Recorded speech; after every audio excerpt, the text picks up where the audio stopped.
کیا آپ نے کبھی مولوی کے منہ سے سنا ہے کہ مسیلمہ کذاب نے جھوٹی نبوت کا دعویٰ حضرت صلی اللہ علیہ وسلم کی زندگی میں کیا تھا؟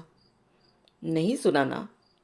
اچھا، کیا آپ نے کبھی مولوی کے منہ سے یہ سنا ہے کہ حضرت صلی اللہ علیہ وسلم نے اپنی زندگی میں مسیلمہ کذاب سے ملاقات بھی کی تھی؟ کیا آپ نے مولوی کے منہ سے کبھی یہ سنا ہے کہ حضرت صلی اللہ علیہ وسلم نے کبھی اس کے خلاف اعلان جنگ نہیں کیا اور نہ ہی اسے قتل کا حکم دیا؟ نہیں سنا نا؟ کیسے ممکن ہو سکتا ہے؟ مولوی اگر یہ سب باتیں بتا دے گا تو پھر وہ احمدیوں کے خلاف نفرت کیسے پھیلائے گا اور قتل کے فتوے کیسے لگائے گا اور اپنے خود ساختہ اسلام پر آپ لوگوں کو کیسے قائل کرے گا؟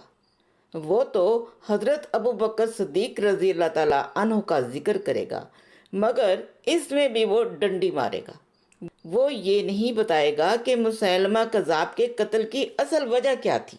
وہ کہے گا کہ جھوٹے دعوی نبوت کی وجہ سے اس کو قتل کیا گیا۔ حقیقت یہ ہے کہ حضرت ابو بکر صدیق رضی اللہ تعالیٰ عنہ کے دور میں وہ بغاوت کے نتیجے میں حضرت خالد بن ولید سے شکست کھا کر جنگ میں قتل ہوا تھا۔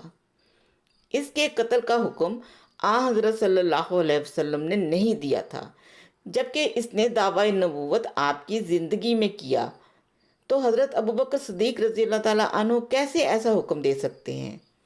پھر قرآن بھی کہتا ہے کہ ایسے شخص کو وہ خود سزا دیتا ہے۔